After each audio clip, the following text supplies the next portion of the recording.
Seruput kopi dulu, Lur. Lagi rame nih di jagat maya, banyak netizen Indonesia yang tiba-tiba jadi analis energi dadakan. Penyebabnya satu, kapal milik Pertamina yang dikabarkan tertahan di Selat Hormuz, jalur vital dunia buat distribusi minyak.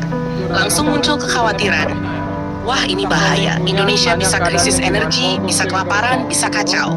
Tapi tunggu dulu, ternyata ada fakta yang bikin banyak orang malah bengong. Kapalnya iya, terkait Pertamina, tapi kru di dalamnya bukan orang Indonesia. Mayoritas bahkan semuanya orang India. Nah, di sini mulai muncul pertanyaan yang lebih dalam. Bukan cuma soal geopolitik, tapi soal kedaulatan dan kapasitas kita sendiri. Jadi sebenarnya apa yang sedang terjadi? Selat Hormuz itu bukan jalur biasa. Ini adalah keran minyak dunia. Sekitar sepertiga pasokan minyak global lewat sini.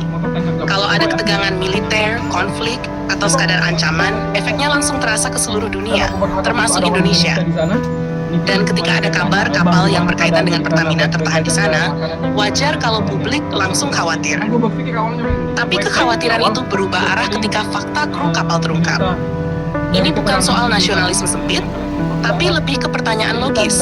Kenapa kapal yang berkaitan dengan BUMN strategis justru tidak dioperasikan oleh tenaga kerja dalam negeri? Apakah kita kekurangan pelaut? Jawabannya sebenarnya tidak. Indonesia itu salah satu pemasok pelaut terbesar di dunia.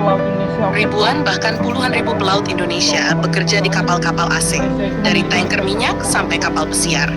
Artinya, secara sumber daya manusia, kita mampu. Lalu kenapa tidak digunakan? Disinilah masuk ke realita industri pelayaran global. Perusahaan pelayaran, termasuk yang bekerja sama dengan BUMN, sering menggunakan sistem outsourcing internasional. Mereka memilih kru berdasarkan biaya, efisiensi, dan kontrak global. India adalah salah satu negara dengan suplai pelaut besar dan biaya yang kompetitif. Mereka sudah lama jadi pemain utama di industri ini. Jadi dari sisi bisnis, keputusan ini bisa jadi dianggap normal.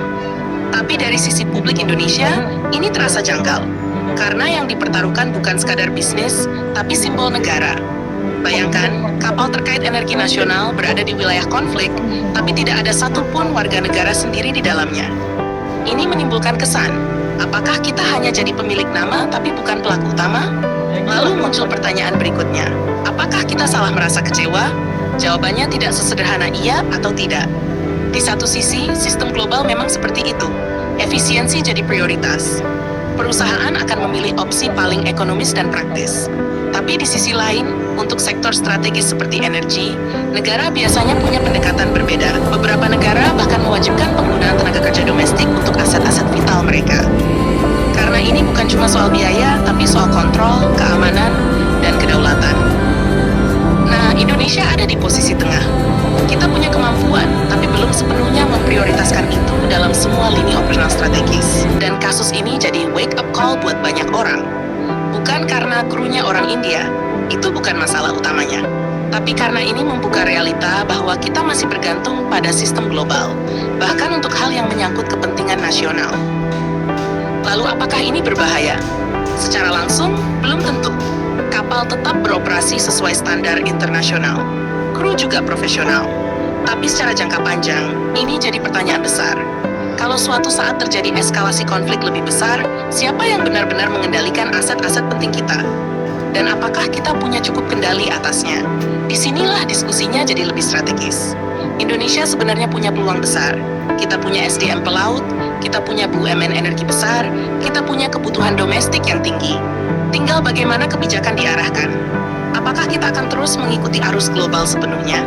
Atau mulai pelan-pelan memperkuat posisi sendiri? Karena dunia sekarang sedang berubah. Jalur energi jadi medan geopolitik. Laut bukan cuma jalur perdagangan, tapi juga arena kekuatan. Dan negara yang kuat bukan cuma yang punya sumber daya, tapi yang bisa mengendalikan rantai distribusinya dari hulu sampai hilir. Jadi balik lagi ke pertanyaan awal, apakah kita salah merasa? Mungkin bukan soal salah atau benar, tapi soal kesadaran bahwa ada celah yang selama ini tidak banyak dibahas. Dan sekarang, karena satu kejadian di Selat Hormuz, semuanya jadi terlihat jelas. Tinggal sekarang, mau dianggap angin lalu atau dijadikan bahan evaluasi. Karena yang namanya kedaulatan, itu bukan cuma soal wilayah, tapi juga soal siapa yang benar-benar pegang kendali. Jangan lupa subscribe, like, dan komen di bawah sambil ngopi.